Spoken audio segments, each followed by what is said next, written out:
Hi there, guys, and welcome to another episode of the Cover Zero Roundtable with me, your host, Simon. With me today, we've got Arnie. Hi, guys. And we've got Dan. Hello there. So, we're in the decisive part of the season, December, where teams tend to either tank, get on a roll, or kind of flounder about in the middle in some of the ugliest, most dull games. I think we're really starting to see that across the league. Some of these teams are feeling good right now, some not so good. So I'll just sort of throw out there, which team do you think is most likely to carry their current momentum into the off-season, into the post-season? What? So with what they're doing in games teams now, that you can see. Yeah, teams that are either hot at the minute that you see continuing, or teams that could pick up in these next 4 games, go on a bit of a roll into the playoffs. Because for me, I'll start us off. I've been on this bandwagon for a while now. The Chargers. I know what you're about to say. Yeah, you know, I'm big on this team. But I didn't think their win against the Browns was very convincing. It was comfortable.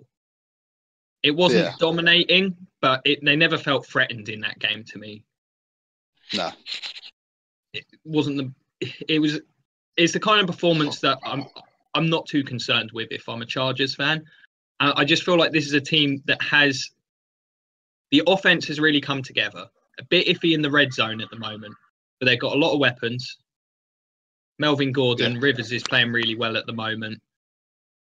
The defense is playing really well. Secondary's looking good. Obviously, they've got the 2 pass rushers. I think they're a team that could give anybody trouble in the playoffs. They're playing good right now. They're the team in that division that I think you've got a favour at this point in time. Yeah. For me, I'm going to go with 2. And the reason I'm going with 2 is because one of them is the Titans. The reason I say that is because the football that Tennessee are playing, where it may not be spectacular to watch, whereas the offense isn't performing as we expected at the beginning of the year, they're managing to win games, and they're managing to win close games. I think that is the key there, is they're pulling out those close games, especially in that fourth quarter. And I think that is the momentum you need in the playoffs. You need that sort of to be able to go down the field and that final drive to win in the playoffs. And I think that, you get that will work in sort of our sort of benefit. I think you get a sort of confidence there where the team can, if they're in these close games, I think there's more of a calmness if the team's been there and done that. And that has been the story of the Titans season. I mean, just about every game could have gone either way in the fourth quarter. Yeah. Defensively, that's the big shock to me, because I think we can all agree that the Titans' offense has been below average. Oh yeah, it has. But defensively, we have been way above average. I mean, we're one of the best groups against the run this year. They've been good against the run all year, and they don't look that impressive when you watch them, but they do get stops in the right places. Oh, they do. I have the thing is, I've noticed about the Tennessee, and I think I've spoke about this with you guys off the podcast about this. If Tennessee are in a third and short position, as in our defense is on the field, we will get that stop. But the problem I have is we saw it against the Texans last week. There was false start after false start, false start, false start, false start. There was 3rd and 19, and that is the position where Tennessee give up third downs, is when it's 3rd and long. I don't know why we give up 3rd and longs, but we don't give up 3rd and short. That's a simple one. Your secondary is not great. This is true. But yeah, I mean, moving on from that, I think the other team that I think will gain a lot of momentum going into the playoffs is Seahawks. They are December's team. Yeah. They brought up the stat last week. Their win percentage in December under Pete Carroll has been absurd. Ridiculous. Yeah. I can see where you're coming from with that. I do still worry about them. I think they're very limited offensively. They're basically relying on Russell Wilson to play out of his mind every week. And yeah, but it's kind of another sort of Tennessee. Good teams, their secondary is going to struggle. They're going to need more games like they got from the pass rush last week. How about you, Dan? Have you got anyone? What for carrying momentum? Seahawks. Yeah. They proved the Eagles to be mortals.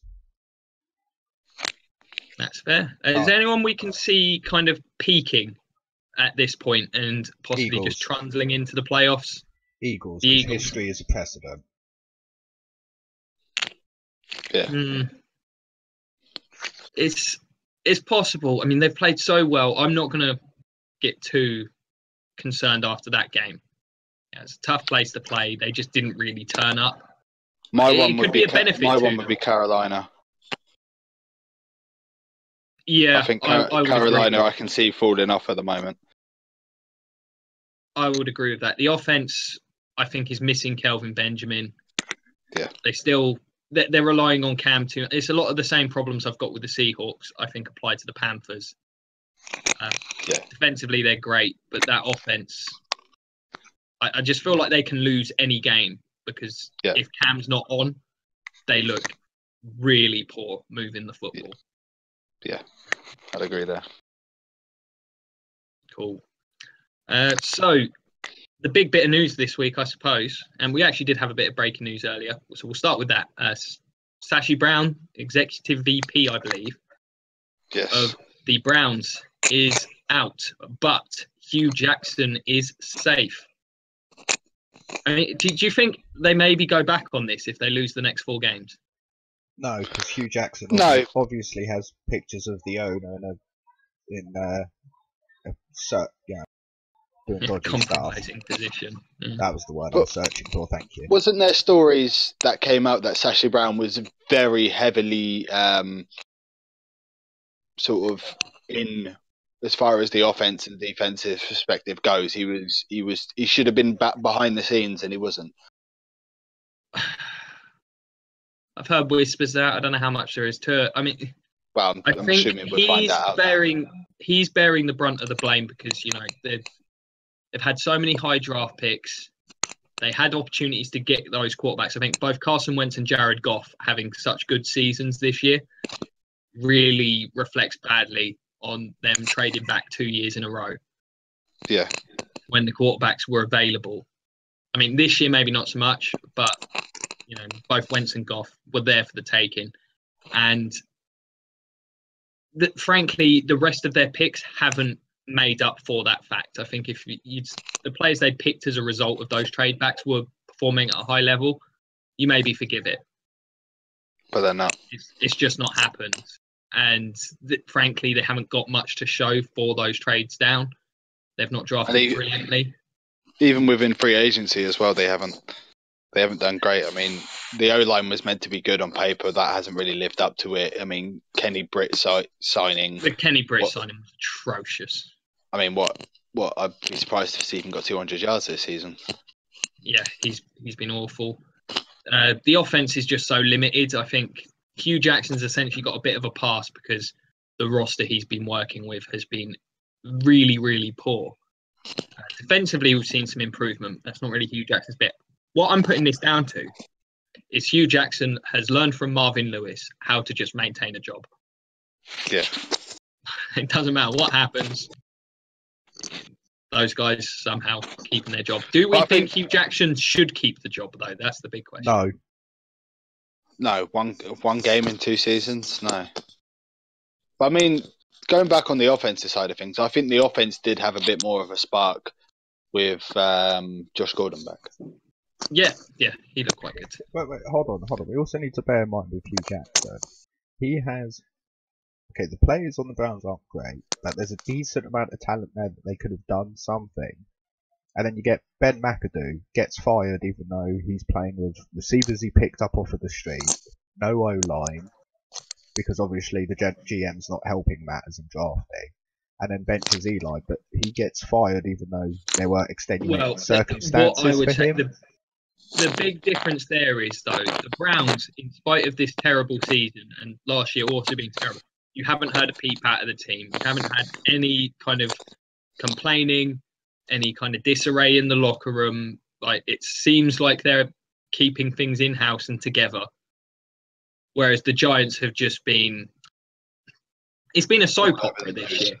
It's been a soap opera. Well, there's also the fact that cornerbacks having issues, getting suspended, not turning up to training. The team just appearing to not give a crap when Eli's giving his... Eli was almost in tears at his locker saying about how he's not starting, and the rest of the team's just partying. There's also the other issue that madness.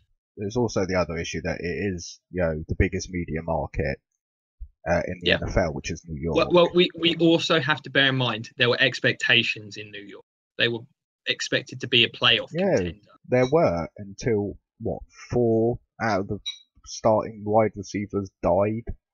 But how poor they were still awful before that. They hadn't won a game in those first 3 games. But, even with them on the field, even with Odell there, they still didn't win. Yeah, I mean, to be honest, the locker room issues are obviously down to the coaching staff, and I can guarantee the personnel issues are down to Jerry Reese, who's also out the door. Yeah, and I guarantee you in New York, there's also the other issue, which is I guarantee you the defensive locker room is not happy with the offensive side. And we've seen this happen in Seattle and other places. When there's a divide in the locker room, you can tell it on the field. I mean, the only reason the Giants have even won as many games as they had is because that defense turned up. I mean, if I were them, I'd get rid of all the wide receivers. I'd even ship Odell Beckham. Defense has not been turning up every week, though. There's been games where that defense has been really poor. Yeah. I mean, they're just a mess. You can't blame them for getting rid of the guys. Like Jerry Reese, he was the mastermind behind those Super Bowl rosters. But I think they've drafted really poorly over the last few years. Makes you appreciate Coughlin more. Well, Coughlin's a great coach. He kept that team motivated. This year, they've not looked motivated at all. They've been one of the lowest effort teams I've seen on film. So I think that says a lot. I don't think they had a choice. They could have kept him for the rest of the year, but with the backlash from the Eli benching, I think it made things easy on the ownership. Who else do we think is a dead man walking at this point in the year? I'm going to start with, for me, the most obvious one, John Fox in Chicago. He's done. Yeah. The nature of these last couple of losses and the general win-loss record there, it is really poor. I think they'll think with Mitch Trubisky heading into his second year, the job looks somewhat appealing. They've got a good, talented young defense. They've got the running backs. I don't think it's a massive turnaround necessarily needed in Chicago. You could fix that tackle position, get some receivers. I think they could improve pretty quickly. So I think that's maybe time for a bit of a change there. For me, I'd say Pagano, the Colts. No. Well, I'll let Dan talk on this one because he's actually got a pretty strong opinion on this. I do, mainly because look at the job Pagano has done. I mean, the Colts have been competitive. If all games ended at half time, they'd be 9-2 in the league. 9-3 at this point. 9-3, sorry. Pagano's obviously got something that keeps that team motivated, even in come on. The minute Luck wasn't returning, the season was over, they're still playing to the highest level they can do with the general mediocrity of that team. Their roster is as bad as this. Getting rid of Chuck Pagano would be the worst decision. What they need to do is fire the GM. No, they did that last year. Oh, they fired the new one. It's a new GM. You can't fire the current GM. He's had one draft. No, either way. Look, and he used free agency to rebuild that defence. Yeah, and while it's been poor, it's a work in progress. The thing is, though, you've got to bear in mind as well, if they do get rid of Pagano, owners will be falling over themselves to sign him at that point. He is probably one of the hottest commodities in coaching, just because of what he can do with that Colts team that has no hope. You put him on a team that has, a good setup all around. Like, say if he went to the Bucks, for example. Oh my God, the Bucks are suddenly massively competitive. So no, I don't think so. Nah, I think he is. It's an interesting one because I do have some. I do agree with a lot of Dan's points there. I think he's done a really good job, and that if you contrast the effort that you see from the Colts as opposed to the Giants, it says a lot to me. I think he's a pretty good coach. He's made some dodgy in-game decisions. I'm not a huge fan of his in-game coaching, but he's held that locker room together really well in just a terrible situation. Yeah. But he may just be the one to fall on the sword for a really poor season. A couple of really poor seasons now. Although actually, as well, this will be interesting. Actually, just very quickly, are there any coaches in the league you thought it would probably be their last season, and then they turned it around? Because I've got Todd Bowles for that. Yeah, Bowles looks like a lame duck coach, but you can't fire him with what he's done this year. Here's a coach that I've heard rumours about, but I don't think will. Do you reckon Del Rio should be gone in Oakland? Yes. I don't think he's a great head coach, but I mean, he's got he's got the starting lineup there. They haven't really had injury issues this year. Yeah, he obviously can't inspire the team. To be honest, when your two receivers are Butterhands 1 and Butterhands 2, you know. Well, Crabtree hasn't really been the problem this year. The problem they've had with Crabtree is he can't keep his mouth shut. Yeah, and Cooper's just either a really good player or a really bad player on any given week, it seems, this year. I don't know what's happened there. Well, he's only had, 2 good games, and considering one of those games against that Tennessee secondary in the first game. Yeah, they've been very disappointed. I wouldn't be shocked if he was. I really wouldn't. I wouldn't be as out of the blue. They're one of those teams. If they win like 3-4 games and make the playoffs, then they're not going to sack him. No. So that one's to be decided. Is there anyone else? Does anyone think Dirk Cutter's safe in Tampa? God, no. Come on, man. You the receivers you've got, the quarterback you've potentially got, and okay, your defense is a bit dodgy, but the play calling, just everything about that team. I don't think Cutter goes. I think the defensive coordinator goes.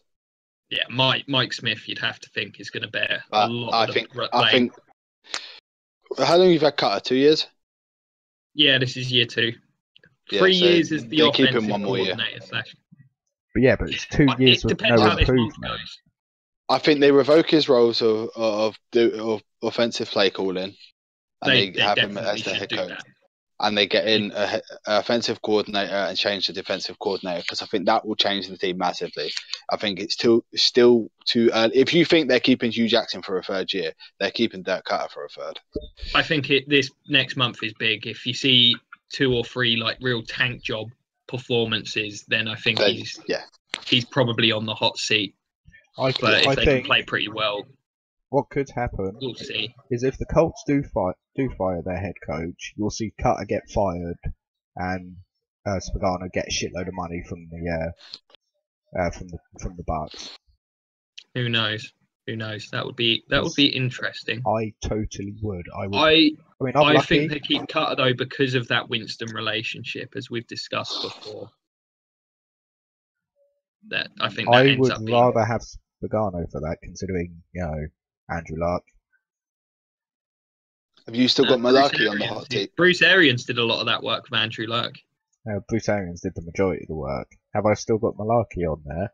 Well, no, you guys are making the playoffs, and owners are stupid. Nah, team makes playoffs. Because he's not a head coach. I don't care that. So if we go, in all likelihood, we're going to go 10-6 this year. So Malarkey, as a head coach, has gone 9-7 and 10-6, and you fire the guy for that. Yeah, you can't. After 2 years before that, going 3-13 and 2-14. I'd say Malarkey has done a pretty damn good job. Yeah, except for the underutilization of the offensive QB. Coordinator. Lack of discipline. Yeah, that's called an offensive coordinator. Lack of discipline is called being the Tennessee Titans, from my experience as a fan. No, what you should do, fire Merlaki and get Jeff Fisher back. Back to the realms of 7 and 9. Yes. No. Yes. I don't want another 7 and 9. And then Jeff Fisher will take the job on his first day, and we go, guys, I'm glad to announce we have benched Mario and we have a new QB, Vince Young. Here's an interesting one that I mentioned to Chappers earlier in the week. Do you think Vance Joseph maybe gets the sack after 1 year on the job in Denver? Because this year has been an utter disaster. It's just been too much of a disaster. Wait, are we forgetting who the egomaniac that is? What's his name? Who's the GM? Is this your disdain for John Elway coming through again? It's not disdain, but old Horseface, he'll fire him immediately. He's taken no responsibility at any point during the season for the shocking drafting they've had. It's just like, no, it's the players. The players are soft, guys. Well, the thing is, I don't get is, given the fact that it's John Elway, like a Hall of Fame quarterback, and he hasn't got a quarterback. Well, Simeon looked at that guy for 3 weeks. No, I think I can safely say 3 weeks don't cut it. The Paxton Lynch pick is the more damning. I think we're all waiting for the hottest coaching commodity to come onto the market, which is Peyton Manning, and it will happen one day. Well, Jeff Fisher will give himself a job next year. We're not seeing Jeff Fisher in this league again. Yeah, we are. There's loads of stupid teams. There's not as a head coach.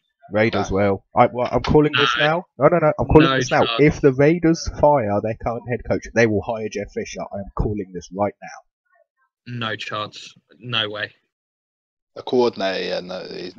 When you look at what the Rams have done this year, as a contrast to what they did under Fisher, no, there's no reason to. The Raiders' ownership is stupid, so. Teams do not like retread coaches historically as well. So, but this is the Raiders, an organisation that likes retread players. No, we'll see. Who knows? That could be your playoff AFC West champion Raiders at this rate. Who knows? Speaking of which, let's move on to some games. I think, or has something happened? The way you said that made me think there was breaking news or something. No, speaking of which, to get us onto the next segment, and that's on. Getting into the games, game time. So tonight's game's pretty stellar, right? Both looking forward to this one. I gotta say, this weekend is the most excited slate, like the best slate of games I think we've seen all year. Yeah, it's really good, and it starts with a bang as we've got the Saints heading to Atlanta to take on the Falcons. For me, this is a must-win game for the Falcons. Yeah, they lose this, they're pretty much all but they're eliminated at this point. They're 7-5. I've said all year they're a very average team. They sure looked it against the Vikings. So many mistakes. They could have won that game if, like, every time they did something effectively on offense, there was a penalty. Yeah, the thing is, though, what the biggest thing in the NFC now is the Seahawks beating the Eagles means anyone with a losing record of 6 or above, that's it, you're done. 5, 6. The average to get into the wild card in the NFC is 8-4. Basically, if the Falcons, Lions, and Packers lose this week, that's it. The NFC's tied up. It's done. It's over. Well, the Falcons would still have a shot because they'd be 7-6, but I think it'll be tough sledding. They've still got some divisional games to come. I mean, these two teams haven't played yet. They've still got to play each other twice. Yeah, it's crazy at this stage in the season, but I think the Falcons really need this. Obviously, the Saints, they've got a shot at home field, only one game behind. They looked really good against the Panthers. Alvin Kamara's just phenomenal. Frankly, I mean, dang, their defense is playing well.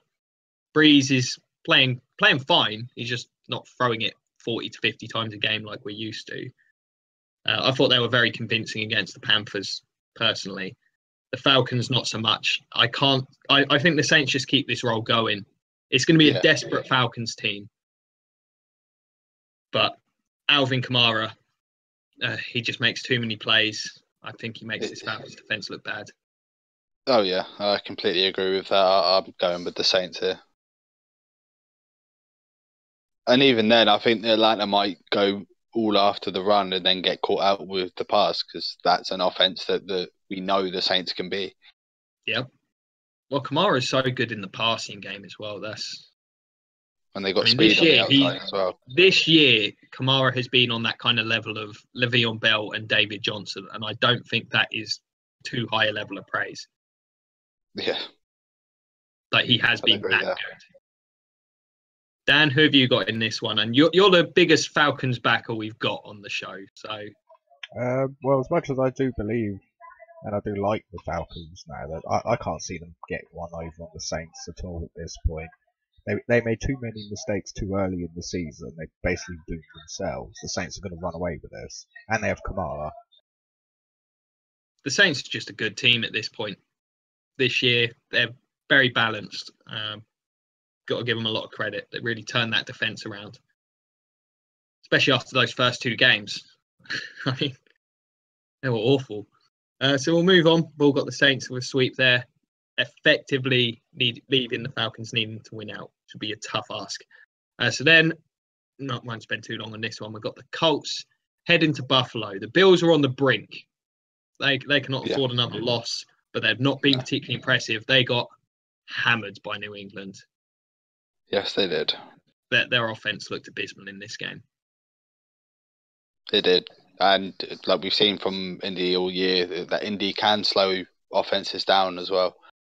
Until the second half. Until the second half, yeah. Yeah. I mean, I think the Colts, they just look like they lack talent. I think the Bills will win this. Yeah. I think the Sean McCoy will have a big day. Yeah, it'd be the same way as all year. The Indy would go into the half with a lead, and then Buffalo would come out on top. It'll be a close game, very low scoring, I think. I just like the Bills defensively in this matchup. I think they'll do a good job keeping Brissett quiet. And they've struggled with that O-line and giving up sacks as well. Yeah, and I just think Shady will have a big day. Mm-hmm. Dan, are you on the Bills for this one? Well, or yeah, are you going with no, it's the Bills and it's winter, and from the pictures I've seen, man, has it snowed in Buffalo. Yeah, it's going to be cold. That we do know. That's the guarantee. Next up, we've got one of the most disappointing games at this stage in the season. This should have been huge. Cowboys, Giants at the Meadowlands. Normally a fascinating game. This time around, not so much. No, I mean, both teams are effectively eliminated. The Cowboys have a sliver of hope. A sliver. But yeah, in that NFC, they're eliminated, essentially. Well, this game comes down to desperation. If you're going to see the Giants motivated, you'd think this is the game. The ability to eliminate the Cowboys effectively. There's got a new or temporary coach in place. Eli's back at the helm. Eli's back in there. He's going to want to make his case for next year, whether he's starting in New York or not. Cowboys, I don't think Dak Prescott is looking at all good at the moment. No. It turns out. I mean, they got their run game going last week, but they did, but he still really struggled. Well, it turns out, like we learnt last year, Dak cannot carry this team on his lonesome. Absolutely not. Zeke was an even bigger part of it than we gave him credit for, it turns out. Yeah. And Sean Lee as well. We've seen this over the years. When Sean Lee is not in that lineup, this defense is not the same. No. I mean, I've got the Giants this one just for the moral victory. I do as well. I think they pull the upset here. I think they'll come out motivated. I think the Cowboys just have been somewhat limp, and I think the defense will make some big plays against a very average passing attack at best at the moment from Dallas. Eli might take a bit of a shoe in at the hands of that pass rush, but I don't know. For some reason, I feel like the Giants will get this one. Yeah. Yeah, no. Dan, how about you? I've got the Giants for this as well. Don't forget, they did beat the Chiefs. Yeah. It's not really a special feat. At the minute, that is not an impressive feat. No, I suppose an NFC team beating an AFC team that's not the Steelers or the Pats is kind of a given, but still. It does seem that way at times this year. Next up, we've got the Lions heading to Tampa to take on my Buccaneers. Must win for the Lions. The Lions got handled last week. I mean, that's... Speaking of handled, Stafford. Yeah, Stafford's... Have you seen this that injury? That injury was gruesome, man. Ooh. Yeah. But they've got to play he's not playing this week. He has to. He has to. They've got no choice. if they don't play him, the Bucks probably win this game, and they need to win out.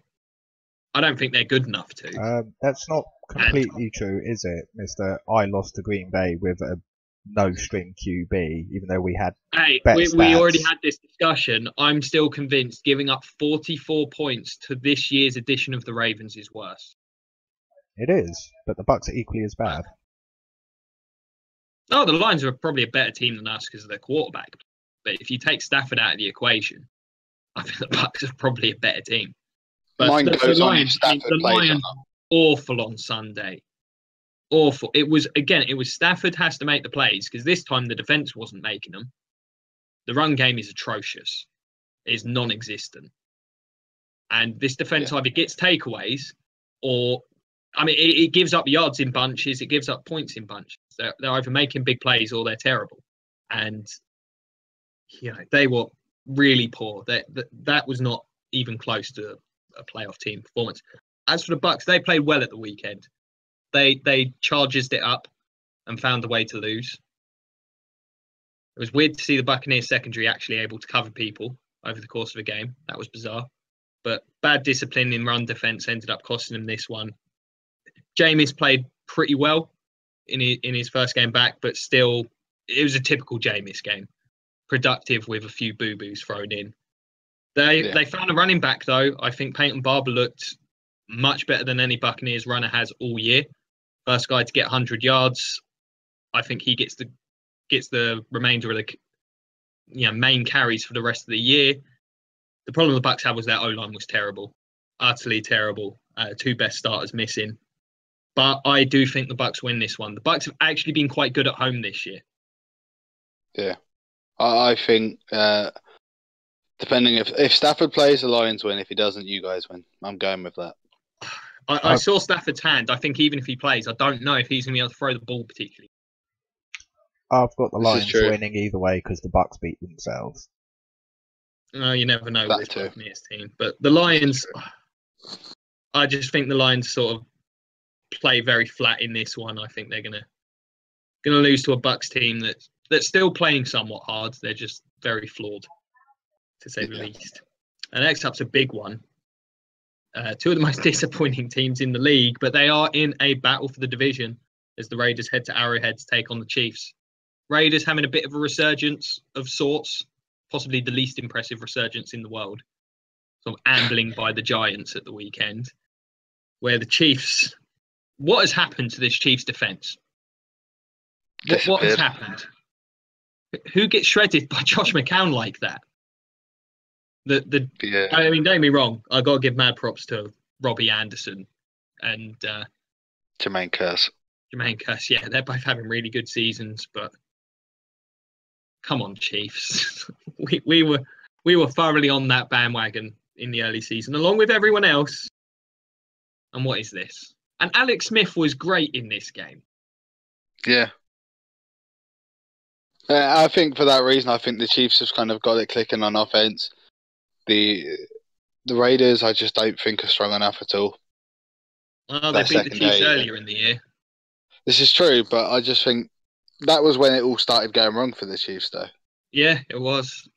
So maybe this is the game that they start going right again for them. That's my thinking of it, and I think Alex Smith will shred up this secondary. Yeah, both of these teams defensively are not particularly good. I'm going to go with the Chiefs. I still feel like they're going to break out of this funk at some point.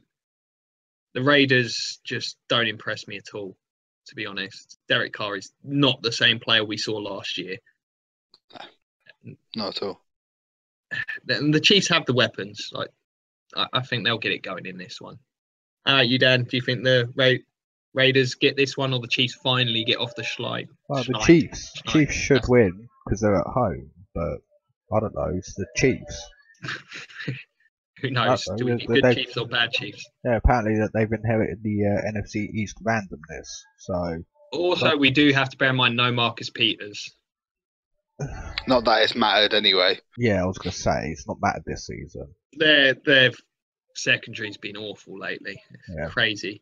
I don't know. Oakland might beat themselves. Kansas might beat themselves. I don't know. No Amari Cooper again. Not that that matters. No. I don't. You're just so bitter about what he did for you in fantasy this year. Him and David Johnson. This is one I can't pick because it's so random.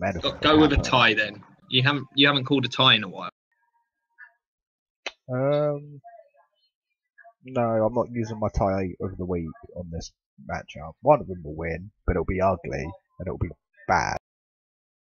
So just throw out a name. Chiefs. I believe in Alex Smith more than any player on the Raiders team. I think your tie of the week is coming in these next 3 games, though. Yeah, the next few we can pretty much blast on through.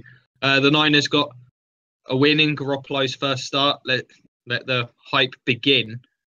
He played okay. I thought he played okay. Yeah, he did. He did. I think he struggled a little bit at first, but that was kind of to be expected. Over 300 yards with that receiving crew is something. Yeah. I mean, I see San Fran winning this game. Have you seen the injury list for Houston now? Yeah. After that Tennessee game? That poor team. You say after that, even before that, they've just been dropping like flies over the course of this season. We just killed off the rest of their receivers. Yeah, well, I mean, that's because their other starting receivers were all already injured. I don't know how deep they've got in terms of their receivers. Not that it mattered because they went through the same fucking 3 plays over and over and over again. And DeAndre Hopkins played really well, I thought, for a guy who had under 100 yards. Yeah, he did. Well, of course he did. He's great. Him and Clowney have been fantastic. Every catch he made in that game was like a circus catch, and it was just, you can't, like, I thought in that game the defenders had pretty good coverage on him as well. Granted, it was single coverage, which I still don't understand. I'm not going to get over that. Not against this year's version of the Texans with no Deshaun Watson. Like, who else was there to cover in this game? Yeah, I mean, he was making contested catches, and he was still coming away with it. But I've still got San Fran. I think the Niners win this one as well. Texans just Niners are gonna shoo away their good draft pick. Well, they'll have 3 wins if they win this one. Still get a top 5 pick off that. We've still got to face Tennessee. You, Dan, who have you got in? Who have you got in this one? In a game of irrelevance, 49ers. Oh man, the Texans are going to get such a good draft pick that they don't get to keep. That's rough. Oh yeah, that team's going to be stacked next year. No. The Texans don't get that first round draft pick. They traded it away to go get Watson. They got Brown. The Browns got that draft pick. So the more Houston stuck, the more the Browns get. The Browns will end up with probably 2 top 5 The Browns picks. could end up with 2 top 5 picks, yeah. Hold on. Let's get something clear here. The Browns could end up with all 32 picks and the team would still be shit. So I don't think it matters. It's certainly possible. Speaking of the Browns, they are involved in the next game. What a segue. They host the Packers. Packers win. The tie. Well, this is interesting only. I need the Packers to win. We can all say Hundley's pretty bad at this. Like, he had a nice game against the Steelers, but man, was he bad on Sunday. He ran okay, I guess. Cleveland could win this one. If he gets this win, super motivated, angry Aaron Rodgers comes back. Yeah. And the Packers will have a shot. Like, I'm ruling out all the other 6-6 and below teams in the NFC, but the Packers. Because if there's one team we have seen run the table year after year after year, it is the Packers. Yep. Need the Packers to win this. Rodgers, man. I want Aaron Rodgers to get to the playoffs and basically destroy every single team that is not the Vikings. What needs to happen is we need that Aaron Rodgers against the Vikings game. Yeah. That has to happen. It has to. So the Browns, they're just bad. They look like the Browns. Well, the offense is just awful. Defensively, I don't think they're a bad team. The offense looked slightly better with Josh Gordon. Slightly better. Yeah, we'll say he was impressive in that game. Some good route running. Frankly, if he can be a factor for them over the next couple of years. That's huge for this team. Yes, it is. And he's a lot of fun to watch, so I hope it together, personally. But I got the Packers winning this anyway. Yeah, I do as well. However, I do think if the Browns are going to get a win, this is an opportunity. Hundley is that poor. There could be a lot of turnovers in this one. Turnover fest. Yeah, and another mediocre game. We got the Bears heading to Cincy to take on the Bengals. How can this Bengals team continue to lose against the Steelers in the fashion they do? Because they're the Bengals. They had this game. They dominated this whole game. Well, up until the fourth quarter, yes. Yeah, that's what I mean. Yeah, well, found a way to lose. You know, here comes the tie. Vontae's perfect. Got his just desserts. I am well happy. You really do have issues with perfect. People taking dirty hits on players, considering, you know, Kurt Warner and Bounty Gate. Both teams are as bad as each other in this one. This was they always are. This was a brutal game of football. Brutal. Obviously, Shazier, that's a massive injury for the Steelers. I think that's the main take from this game. And obviously, hopefully, he's okay. I've got the Bears winning this just because the Bengals bungle. So. The Bengals are a better team. I think they'll win. I've got the Bengals. Bears have been so bad the last couple of weeks offensively. Bengals defense will be able to shut them down. So next up, we got the Vikings heading to Carolina to take on the Panthers. This is a big old game. Vikings are currently the 1 seed. While we're just literally speaking on Ryan Shazier, it's just been a developing story on that. He's undergoing spinal stabilization surgery. That's not good. No, that's probably his career over. That will be his career over. That's a damn shame. Neck injuries as a linebacker? Are you kidding me? That's it. His career's done. I'll wait to hear more on it, but that would be a damn shame. A heck of a player. Yeah. But yeah, needs to put his health first. But we'll go into this game. So the Vikings, another good win, defensively dominant once again at the weekend. Offense was underwhelming, but man, this defense. Xavier Rhodes has been coming under a bit of criticism for a couple of performances, and then he goes and does this to Julio Jones. Yeah. Yep. Although I need to add, the Packers need to be rooting for the Vikings in this one. Because if there's a team that's going to drop 2 games, there's a team that will drop 2 games before the end of the season. It's going to be the Panthers. And the best thing about it is the Panthers got the Vikings this week. Next week, they got the Packers. Yeah. So the Panthers, if they lose these 2, and Green Bay win both, they're back in it with Aaron Rodgers at the helm. So and then they play the Vikings the following week. Yeah, I mean, it's the only possible mover in the NFC playoffs is the Packers trading spots with the Panthers. No one else is going to. Yeah, it seems the most likely scenario. Well, maybe the Falcons, maybe. Can't rule the Falcons out. If they can get the win tonight, they're in a reasonable spot. But the Panthers, I thought they got handled pretty much at the weekend, and I think we'll see a similar situation here. I don't think this Panthers offense has what it takes to score on this Vikings D. No, Case Keenum's playing really well right now, and we've seen him pick apart defenses anyway, and good ones at that. It is odd where defensively I don't think there's much between these two teams. I think they're both certainly top 5 units in this league. But I just think there's way more weapons on that Minnesota offense. Exactly. It's not even about Cam Newton versus Case Keenum. There's a better balance. There's a better offensive line. All round, the Vikings offense, I think, is a better group. And the Panthers are just so up and down on offense. I'm going to favour the Vikings here. Yeah. I mean, I'm favouring the Vikings. I mean, having Adam Thielen as a 1 wide receiver set is still more than the Panthers have. Yeah, Greg Olsen's not quite back yet. they need him. They really do. Dan, you got the Vikes? Of course I do.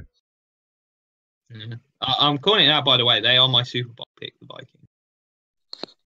I'm on all aboard the Mike Zimmer bandwagon. He's the man. I have to see what game is next. Yeah, we've got the Redskins and the Chargers. Yeah. The Redskins are just another one of those teams. They've been crippled by injury.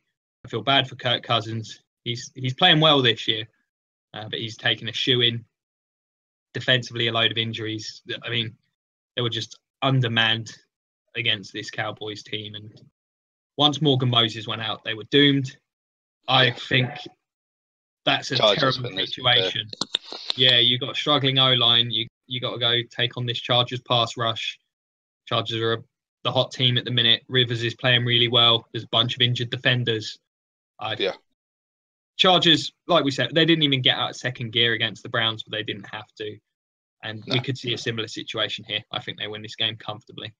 Yeah, I do as well. And I have to admit, actually, I've just realised there's 5 9:00 games this week.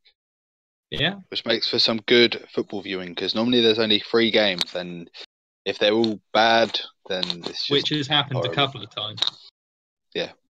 5 seems to be a good number. So just a quick comment on that. Fair enough. Dan, you on the Chargers for this one? Yeah, have to be. No. Plus, I need the Chargers to win because, the Chargers are more deserving at this point of making the playoffs than anyone else in that bloody division. They've actually tried. But don't forget, if at the end of the season the Chargers and the Chiefs are tied for that division, the Chiefs win that division. Yeah, I know. That's why the Chargers need to win this game. Yeah, they have still have to play the Chiefs. Yeah, but I'm just saying if they still end up with the same record, and their game matches tied between them two, the Chiefs win it, and it goes to like the 6th tiebreaker. But the Chiefs will win the tiebreaker. More likely than not, but we'll see. Moving on to the Jets, them feisty Jets. They're probably like the most shocking 5-6 team or 5-7 team the league's ever seen. Yeah. And then they're playing against the Broncos, who have been what a lot of people expected the Jets to be, I guess. I think the Jets are going 6 and 7. The way the Broncos are playing right now, I can't argue. I mean, how do you get tanked by the Dolphins like that? And to have Jay Cutler, who Denver drafted and shot, do that to you is just an extra slap in the face for this team. The Jets, they played very well at the weekend on the offensive side. I mean, I can't see McCown doing that to the Broncos. Let's not get ahead of ourselves. Like it's a much different prospect. But I think one of their receivers will still have a relatively big game though, because they've both been playing really well. I just think this Jets team, they're playing really hard. The Broncos, they look like a team that's kind of nonchalant at the moment. And their offense is just woeful at this point in time. So I'm going Jets. Yeah, I'm going Jets. I already said Jets. Cool. Next up, I'm going to let you guys take the lead on this because it is the 4-yearly Quinn Bowl. These don't come around often. Which currently Arizona are sitting at 2-1. But before we even get into this game, I do have to mention one comment that made me laugh about last week's Rams-Cardinals game. The Cardinals are the only team that I've ever seen manage to get a pick from Jared Goff and then turn it into 6 points for the Rams. Yeah. Like, the Jared Goff pick worked out in favour for the Rams. So well done, Cardinals, for that. Yeah, well Gabbert did doom himself with those early picks in that game. It was just hilarious. I've never seen a stat like that of because you normally get the stats of how many points you give up when you throw a pick. Yeah. I've never seen it in the plus of. That is true. Plus 7 points off. We gave ourselves 7 points by throwing a pick. I've never seen that. But yeah, way to go. Although I can point out under Bruce Arians we are 8-1 at home against AFC teams. We've never faced you at home. What's to be scared of with the Titans? Oh, they got a running game that occurs in the fourth quarter. What about the passing? That's Mariota and a bunch of butt pilots. No one cares. I'll give you a stat here, right? When you guys have been held to under 50 yards rushing, you lose. You're facing the top 3 run defense in the league, and you guys are really bad at stopping the run. There you go. Game decided. Over. I'll give you another stat. Titans got 8 wins off a shit team. Woo! Yeah, nice. The point is that we got wins. Where are your wins? You face bad teams. Where are your wins? We're kind of, lacking in the QB department, the running back department, and the defense department. You guys have no excuse. You didn't say QB department. Yes, I did. That's what I led with. I said receiver department, running back department. No, we got Fitzgerald. I mean, you could just say offense. Yeah, but we got Fitzgerald, who's basically better than all the Titans. So you're saying if you're going to win this game, it's going to be Larry Fitzgerald is going to snap it to Larry Fitzgerald, who's going to. No, what's going to happen? Now, what's going to happen going into this game? We're going to have to go right, guys. We need to pull a 2008. Spam him. I don't care if he's not open. Do it. No. The thing is here that I think that Conboy would agree with me on this one. The Titans' pass rush in the last 2-3 games has really started to get going. Now, your O-line can't block. And Gabbett's going to die. Your secondary can't defend. Well, that's the thing. If Gabbett hasn't got time to throw the ball, then how is he going to throw the ball? What, you're going to try and run the ball? Because as I said earlier, that's not going to happen either. So I don't know what you're going to do. Easy. I think you're just going to have to do a lot of end arounds. It's easy. We'll let Mariota throw picks. How many did he throw last week? I lost count. Sorry. Just tell me how many he threw last week. Doesn't matter. Are you trying to count? Because we have the better secondary. Which isn't hard. Yeah. The Titans. I mean, the Browns have a better secondary than you. You got one player in the secondary. 2. And no, the Browns do not have a better. We are middle of the pack in passing defense. Either way, Cardinals are going to win this just despite the Titans. Nah, I mean, I have to go with the Titans. The Cardinals are a pretty bad team, and I don't think it's a good matchup for them. They've had some issues stopping the run at times. I think the Titans will do enough. I think it'll be a middling victory, but I don't think the Titans will be the Titans, and we will keep it to the fourth quarter. They can't block. The Titans are quite a good team at the line of scrimmage. I tend to favour the team that wins those matchups, and I'm going to go with the Titans. There you go. But we'll see. I mean, the Titans have been. We will keep it to the fourth quarter. For getting the wins, but you can't. They're not a kind of team at the minute in terms of their record that you say, "Oh, there's a definite win on the horizon," because they've just. I need to see more from this passing game. And let's be honest, the tail of the tape this season is Tennessee played down to their opponents. If it weren't for that fact, I'd actually go, the Titans will probably win this. But you've played down to so many teams. Colts, I wouldn't even say we played down to our opponents. I just don't think we're at that level where we're playing down to opponents. I just think that's us. Yes, you are the second worst 8-4 team in the league. I agree. I think that's fair. We are not a good 8-4 team, but we are an 8-4 team. Yeah. Nonetheless. Record is what it is. This could be the game of the week, actually, this next one. Eagles, Rams. Oh, the Eagles coming off that whooping. The Eagles need this. Yeah, the Eagles need this. Oh man, after the whooping that got put on them, that was funny. But I think this game is, as we said before, like the Eagles have only beaten one team over 500 this year. Now, if that obviously all starts to come to speculate and people start thinking, okay, maybe this team isn't as good as we're thinking it to be, then this is the game they have to win to prove that. Because if they then lose this game, they've lost out of 4 games they faced with teams over 500. They would have lost 3 of them. So maybe then they are not the team that we think they are. Yeah, see, this the is issue the Eagles have, and sorry to cut you off a bit there, is that's all right. I wouldn't read into it too much. Because I agree they've not beaten anyone impressive, but they've been dominant in most of those wins. Yeah. They really have. But they just didn't turn up on Monday. If we see a similar performance against the Rams, that's where I think you worry. No, I'm going to... Because these are going against playoff teams now. They're the games they... Yeah, it becomes, if they lose this one, really hard to get that 1 seed.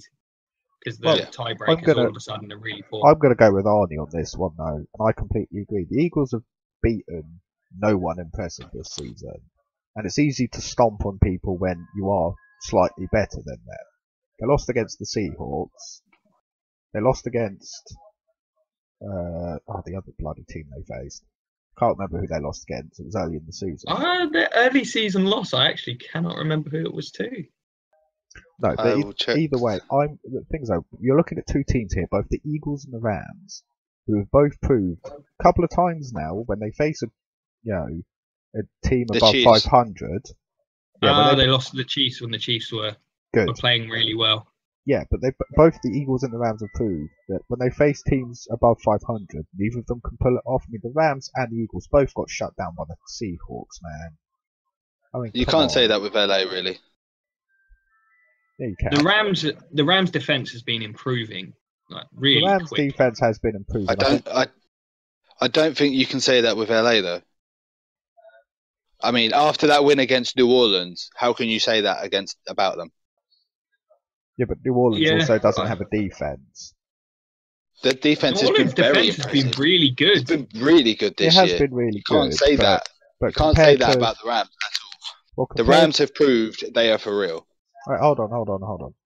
For me, their defense has improved enough that they've become a legitimate contender. Yeah. I mean, to be honest, I actually think the Rams win this and steal that 2nd seed from under them. Because I still think the Eagles have got too cocky, and I think the Seahawks may have exposed a couple of glaring issues that they have. Can I just throw this out there? Just because this is the most absurd thing ever, and man, I wish I'd put money on it, because I could potentially be a very rich man. Right? If we were heading into game 1 of this season, and I'd said Case Keenum and Jared Goff, the quarterback room for last year's Rams, arguably the worst quarterback room in the NFL last year, were going to be the 1 and 2 seeds in the NFC. Yeah, that's crazy. That this is the world we're living in, where that might be a thing. Yeah. I think that just helps underline the importance of good coaching. Yeah. Well, Sean McVay, he is the NFL Coach of the Year, barring a 4-game losing here. Even then, I think the Rams will win this.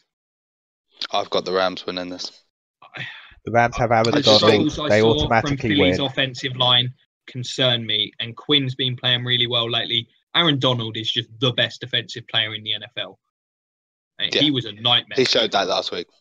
Well, I mean, he's a nightmare for anyone. I can't even put that down to the Cardinals' line being bad. Yeah, you can't really. That's just Aaron Donald being Aaron Donald. And I just really love the balance on this Rams offense. One of those receivers can be quiet, other guys get involved. Gurley's having a great year. Gurley is having a great year, and I think I've got the Rams as well. The one issue I have from last week's game at the Cardinals, if anything, is I thought you saw a bit more of that rookie Jared Goff come out, and Todd Gurley is slowing down ever so slightly. They're not giving him that much at all. I think they're trying to keep him fresh for the... Yeah, I think that is my only issue, is that you did see a bit more of that rookie Jared Goff come back out. The Eagles need to get that pass rush going to have a chance in this game, because I agree, Goff still doesn't convince me when he's under pressure, but if you give him time... And as I think me and Quinn commented on last week, with Jared Goff, when he's get that stadium noise, he's just flustered. He can't... They're at home in this. Do it at the line. Yeah. The Rams are at home, so they don't have to worry about that. But it doesn't bode well for the Rams going to potentially. That's why they need this number 1 seed. Yeah, there's no. The Rams, especially playing it in Minnesota with the crowd noise that will be happening. No. Goff has really struggled with that all year. A lot of quarterbacks have, to be fair. And it's a bigger factor than people give it credit for on the field. The old crowd noise. Oh yeah, definitely. There's a clear correlation between teams with good home records and the amount of penalties and crowd noise that because there's it's an obvious correlation between crowd noise and penalties. We've seen it with Seattle. We've seen it with the Chiefs. We've seen it with the Saints. We saw it with Tennessee at Pittsburgh as well. Yeah, it is definitely a factor. Which happens to be my one worry for the Cardinals game this weekend. Yeah, the Cardinals. Oh, you never know when you've got a record like the Cardinals do. They're not always quite as loud. Yeah. It depends how the early game goes. If the Titans can get up early in the game, then they'll quiet them down and kill it off. Well, we'll see how it goes. But we'll move on to the next game. So we've all got the Rams. Yes. And we hopped off that Eagles bandwagon quickly. Although I've just been on the Rams one all year, so yeah. I was going to say this is the Sean McVay fan club right here. I'm just saying, if we get like a Rams Chargers Super Bowl, that would be nuts. That would be our bandwagons, and it would also be the two teams that relocated. I'm the founder of this. Yeah, LA. Crazily. In Minnesota. Yeah. Next up, we've got the Seahawks and the Jags in a game that could potentially be Russell Wilson's funeral. And also one of the most brutal games we'll see all season. The most brutal game we'll see all season. It might be. Both of these quarterbacks, actually, because the Seahawks pass rush on was the difference in that Eagles game. That's what I was going to say. I think even with the injuries, Seattle are still playing next man up mentality. And obviously, they're still not the same team. That defense just has a lot of pride. And there's still a lot of good players there. They've still got Michael Bennett. They've still got Bobby Wagner. They've still got Earl Thomas. But I can't see Jacksonville coming out with a win this game. I think they've won, 3 or 4 in a row now. I just think this game is slowed down. I don't know. I mean, this Jags defense, what kind of wizardry can Russell Wilson pull out? He will prove this week why he's MVP. If he wins this one and puts up big numbers, then I think you probably should just give him MVP. Because the way these Jags corners have been playing, the pass rush they've been generating, and this Seahawks line has not improved. It's the same week in, week out. He's going to have no run game. Absolute zero against this Jags team, barring something very bizarre happening. It is going to be down to Russell Wilson to win this game, or Blake Bortles to lose this game. So this really could go either way for me. I've got Seattle with this one. Until proven otherwise, Russell Wilson can do everything. Dan, how about you? I've got the Seahawks taking this. Seahawks D versus Blake Bortles, easy money. I've got the Jags. Blake Bortles is going to throw the ball 15 times or less. It's going to be Leonard Fournette all day in the pass game, in the run game. It's going to be all running backs. And the Seahawks are the better team, but their offense is going to get shut down. Absolutely shut down. And I'm going to go with the Jags. Also, that will make the NFC playoff race way more interesting if the Jags win.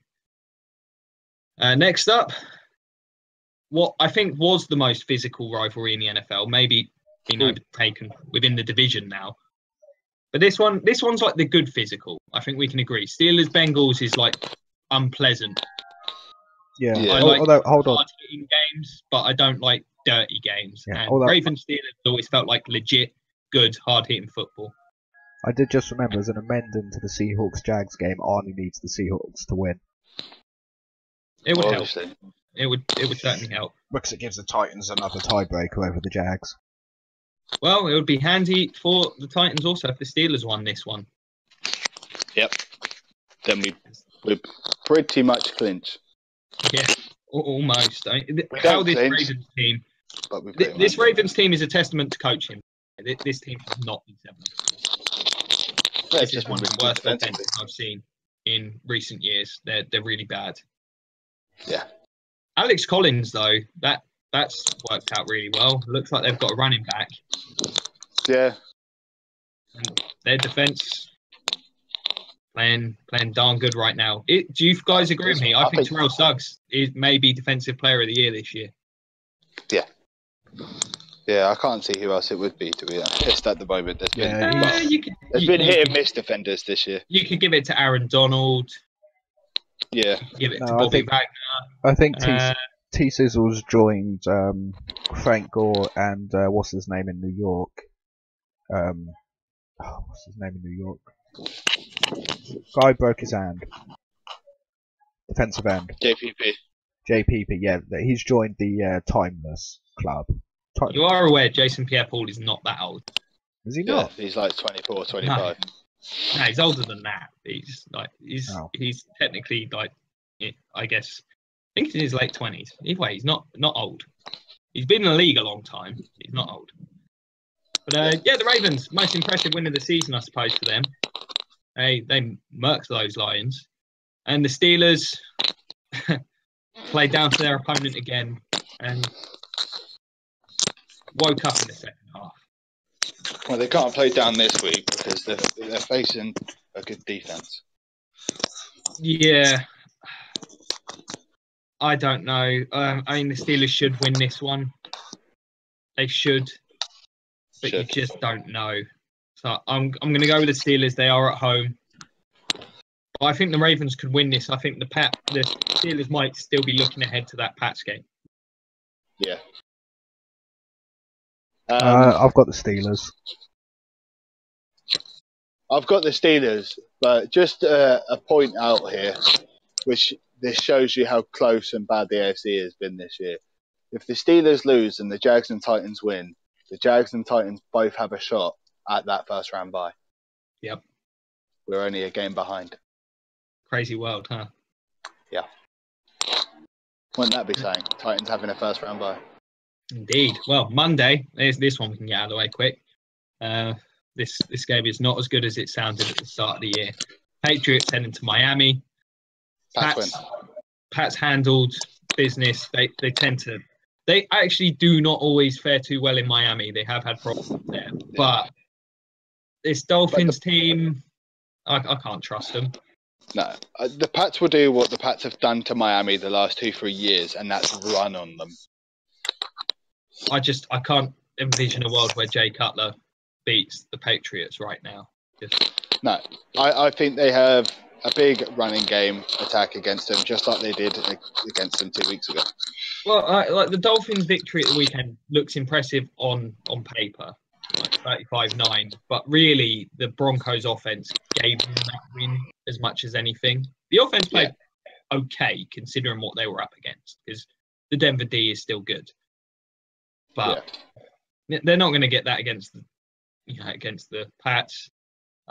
Patriots should win this. They might be given more of a scare than people think because historically Miami do tend to play them pretty close at home. But the Patriots are on a roll, and no one's even talking about them. They're just that's because it's just normal now. Yeah, it is. The Brady's Patriots, having one of his best ever seasons when they're doing bad. Well, Brady's having one of his best ever years. No one bats an eye. Even at age 40, I'm just like, it's just Brady being Brady at this point. It's ridiculous. Yeah, it's just him. It's just normality. So we're all on the Pats here. There's no need to discuss this much further, is there? No. There it is. Well, that's that. That's all the games. Is there anything anyone wants to throw out there before we wrap this one up? Not that I can think of. I mean, we're getting into, for everyone in Plays Fantasy, we're obviously into playoff time with that. I've still got another week before that matters to me. But we're in playoff time.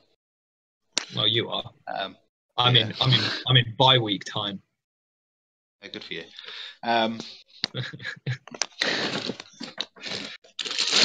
I think we've covered pretty much everything this week. Yeah, this is a good week. Looking forward to it massively. We'll end it on that. And I like the fact that, I'm going to comment on it again, but I like the fact that there is 5 9 o'clock games.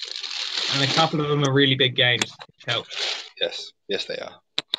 It should be good. One of the most exciting weeks I think this year. So I'm really looking forward to it. And it starts tonight, so going to be good. So as always, guys, thank you so much for watching. Really do appreciate it. Yeah, pleasure as always. If you can like, share, subscribe, check out the Patreon, all that good stuff. I might actually update that Patreon tomorrow, maybe. Said that every week. I know. I never promised. Say I should, and I might. And one day it will happen. It's Christmas soon. It'll be my Christmas present to the world. And yeah, thank you so much for watching. We really do appreciate it. Check us out. Next week we'll have the usual stuff. This Tuesday to Thursday will be the podcast. Bucks talk. Bucks banner at some point. Maybe a Titan report. We'll see. Maybe. As always, have a good one and go Bucks.